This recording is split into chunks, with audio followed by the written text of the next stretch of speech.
الحمد لله نحمده ونستعينه ونستغفره ونعوذ بالله من شرور أنفسنا ومن سيئات أعمالنا من يهده الله فلا مضل له ومن يضلله فلا هادي له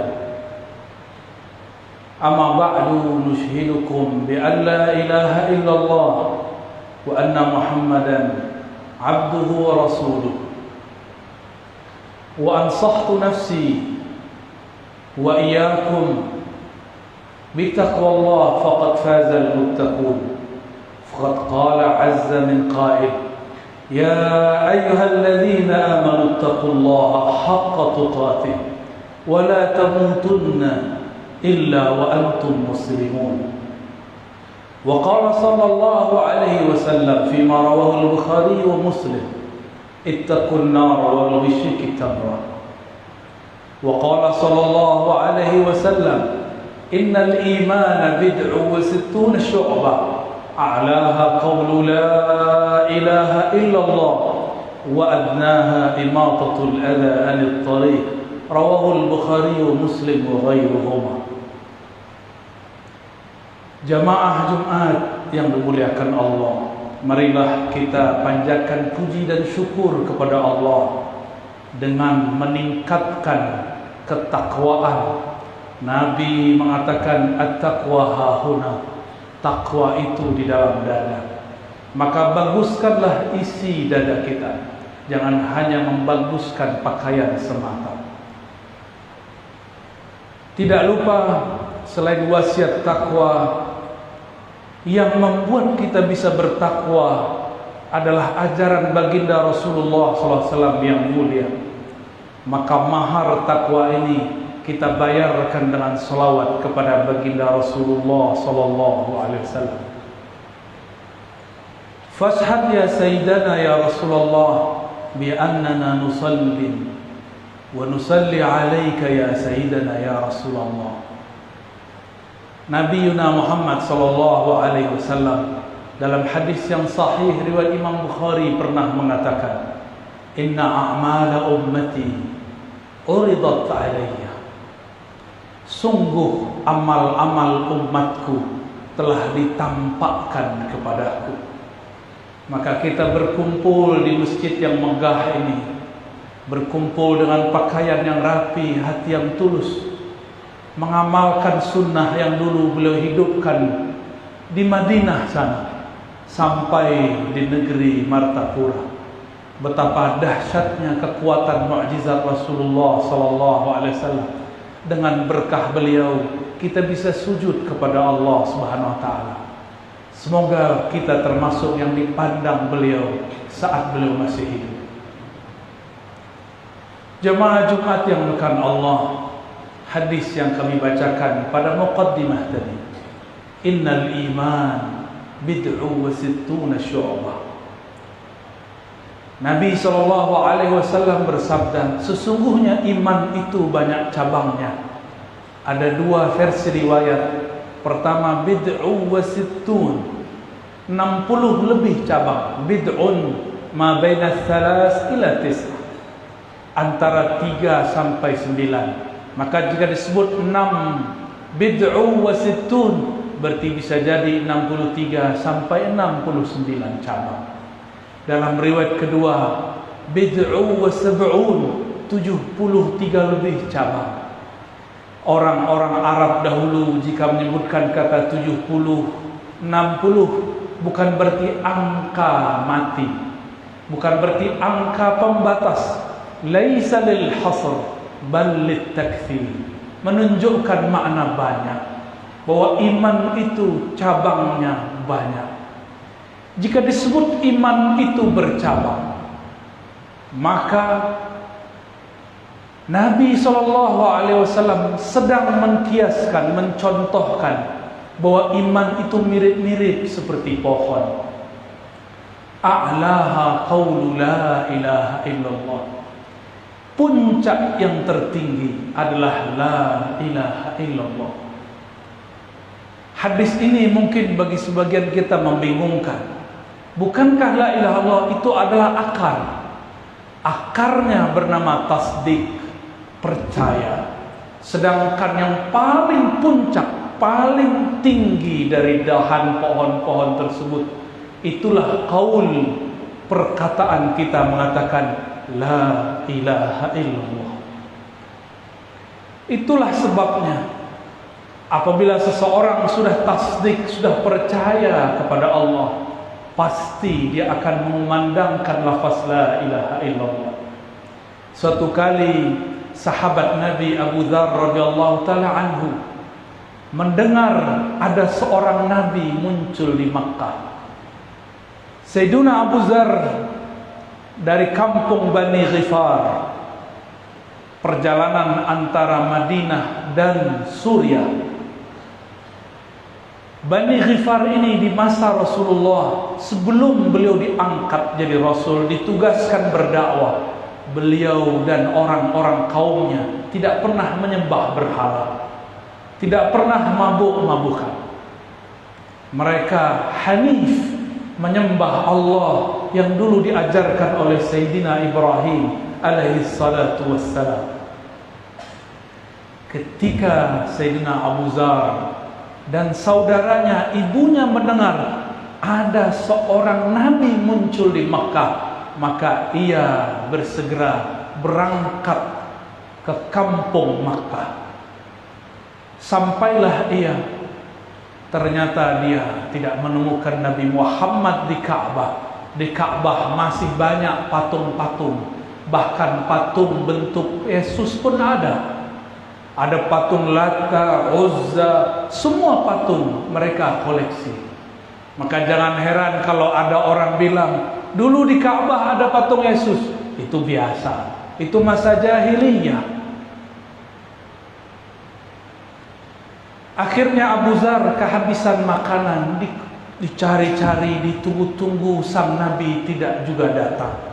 Ternyata sang Nabi masih berdakwah secara sirri di rumah Arqam, Baitul Arqam, atau disebut juga Darul Arqam, rumahnya Arqam. Kapan mereka ngaji? Mereka ngaji ketika semua orang-orang kafir Quraisy sudah tidur, kira-kira jam 12 malam versi kita. Akhirnya sudah sampai 30 hari. Abu Dzar belum juga makan gandum, belum juga makan kurma. Ia, ibunya dan saudaranya hanya makan air Zam-Zam. Bukan hanya minum air Zam-Zam, tapi makan air Zam-Zam. Setelah 30 hari, tiba-tiba baginda Rasulullah SAW masuk dengan Sayyidina Abu Bakar Siddiq radhiyallahu ta'ala anhu. Dilihat oleh Abu Bakar, ada 3 orang kok lemas di dalam Masjidil Haram. Abu Bakar tidak pernah tahan lihat orang susah, meskipun beda keyakinan. Itu yang diajarkan baginda Rasul sallallahu alaihi wasallam. Akhirnya Abu Bakar As-Siddiq radhiyallahu taala anhu menyapa, "Man anta?" Dia mengatakan, "Ana Abu Dzar, wa hadza akhi, wa hadza ummi, wa hadhihi ummi." Aku Abu Dzar, ini saudaraku, dan ini ibuku. Kami datang ke sini mencari Muhammad yang mengatakan dirinya Nabi. Nabi tersenyum. Lalu Sayyidina Abu Bakar mengajak pulang. Mereka dijamulah makan, terharu bukan main. Nabi kemudian dan Abu Bakar bertanya, "Apa yang kalian makan selama 30 hari?" Mereka menjawab, "Ma'u Zam-Zam." Hanya air Zam-Zam, wahai Rasulullah. Disitulah keluar asbabul wurudnya Nabi mengatakan, "Ma'u Zam-Zam qutun." Air Zam-Zam itu juga sama seperti makanan. Meskipun ia bentuknya cairan, tapi jika diminum bisa mengenyangkan.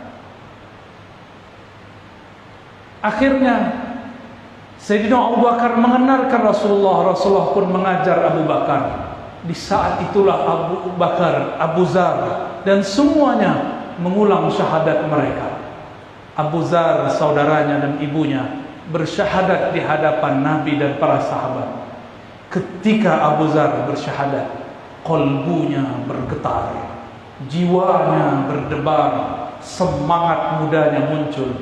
Beliau kemudian berdiri dan mengatakan, "Ya Abu Bakrin, wahai Abu Bakar, kenapa engkau membiarkan orang menyembah berhala? Mari kita proklamasikan iman kita depan kafir Quraisy dan di depan semua berhala." Apa kata Abu Bakar? "Duduklah wahai Abu Zar, tenanglah engkau, jangan lakukan, la taf'al, jangan lakukan itu." Tapi Abu Zar jantungnya sudah bergetar, jiwanya sudah berdebar, maka dia langsung berdiri dan keluar dari rumah Abu Bakar. Pergilah ia ke Masjidil Haram yang saat itu masih dinodai oleh orang-orang musyrik. Beliau kemudian naik ke salah tempat yang tinggi.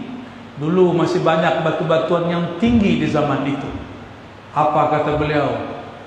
"Ya ayyuha al-Quraisy, wahai orang-orang Quraisy, asyhidu, saksikanlah bahwa aku mengatakan la ilaha illallah Muhammadur Rasulullah." Belum selesai Abu Zar mengatakan Rasulullah, dia sudah digebukin oleh orang ramai. Pingsanlah Abu Zar. Untung ada salah satu paman Rasulullah yang masih menyembunyikan imannya. Kata beliau, "Jangan pukul orang ini. Orang ini dari kaum Ghifar, tempat kita mau berdagang ke arah Suriah. Kalau kalian bunuh dia, kita diblokir oleh kaum Bani Ghifar." Maka selamatlah Abu Zar, tapi ia sudah keburu pingsan. Dijemputlah oleh Abu Bakar. Ketika sampai di rumah beberapa jam, ia bangun. Abu Bakar menyapa, "Apa kataku wahai Abu Zar?" Ternyata dulu Abu Bakar mengalami hal yang sama. Ketika kalimah itu bergetar dalam dirinya, dia juga memproklamirkan la ilaha illallah depan kafir Quraisy. Pingsan ketika awal bangun yang dibaca, "Aina Muhammad, aina Rasulullah sallallahu alaihi wasallam." Jamaah Jumat yang dimuliakan Allah, mari perkuat kalimah ini. Inilah yang dikatakan dalam hadis Imam Ahmad, hadis terakhir yang kita baca. Ketika Nabi mengatakan jaddidu imanakum, perbaharuilah, segarkan, buat segar lagi iman kamu. Artinya iman itu bisa usang, iman itu bisa ternodai, karena tempat iman di kolbu. Kolbu akan ternodai karena dosa, karena syak, karena ragu, waham wasangka. Akhirnya sahabat bertanya, "Ya Rasulullah, kaifa nujaddidu imanana?" Bagaimana thariqah, cara menyebut, cara menyegarkan iman kami?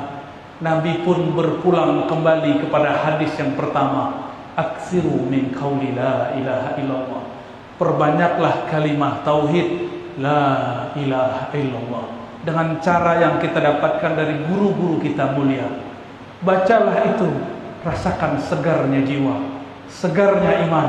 Tidak ada galau. Mau COVID datang 1000 kali, kita tetap percaya kepada Allah. Kita tidak pernah ada khauf, tidak ada hazan, tidak ada takut yang berlebihan, tidak ada sedih yang juga berlebihan. Takut sebagai manusia biasa, bukan kekonyolan. Hati-hati dengan kalimah la ilaha illallah. Semoga kalimah ini menancap dalam diri, berbuah dalam akhlak, menjadi mahar bertemu Allah, masuk surga bersama Nabi Muhammad sallallahu alaihi wasallam. Amin ya rabbal alamin. Nasallallahu ayyubarika lana wa lakum wa nas'alullaha ay taqabbala minna jami'a ibadatina wa jami'a tilawatina wa jami'a qira'atina wa jami'a ibadatina. Innahu huwa at-tawwab, innahu huwa as-sattar. فاسترنا يا ستار بجمالك وجلالك وتوبوا أيها المؤمنون لعلكم تفلحون إنه كان غفارا.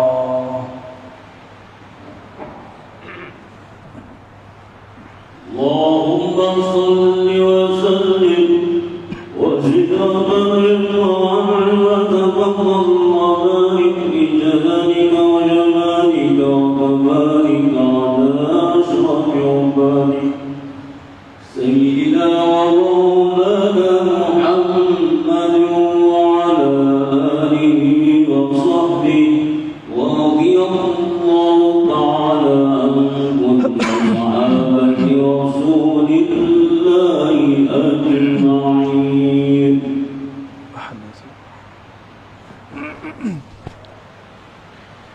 الحمد لله الذي هدانا لهذا وما كنا لنهتدي لولا أن هدانا الله. أشهد أن لا إله إلا الله وأشهد أن محمدا عبده ورسوله. اللهم صل وسلم وبارك على سيدنا محمد. أما بعد، أوصيني وإياكم أيها المسلمون بتقوى الله فقد فاز المتقون. فاتقوا الله ما استطعتم. وقد قال عز من قائل: يا أيها الذين آمنوا اتقوا الله حق تقاته ولا تموتن إلا وأنتم مسلمون. وحرضت نفسي وإياكم كذلك بإكثار الصلاة والسلام على حبيبنا حبيب الله سيد الوجود سيد القونين سيدنا أحمد سيدنا محمد وعلى آله وأصحابه ولبيته. وقد صلى عليه وملائكته وأمرنا المؤمنين بالصلاة والسلام عليه امتثالا به. فقد قال عز من قائل: إن الله وملائكته يصلون على النبي يا أيها الذين آمنوا صلوا عليه وسلموا تسليما. اللهم صل على سيدنا محمد وعلى آل سيدنا محمد كما صليت على سيدنا إبراهيم وعلى آل سيدنا إبراهيم، وبارك على سيدنا محمد وعلى آل سيدنا محمد كما باركت على سيدنا إبراهيم وعلى آل سيدنا إبراهيم في العالمين إنك حميد مجيد. ورضي الله تعالى عن جميع الصحابة خاصة أربعة الخلفاء سيدنا الصديق والفاروق وذي النورين وأبي تراب باب العلم رضي الله تعالى عنهم أجمعين. الدعاء: اللهم اغفر للمؤمنين والمؤمنات والمسلمين والمسلمات الأحياء منهم والأموات، وتابع بيننا وبينهم بالخيرات. ربي اغفر وارحم وأنت خير الراحمين.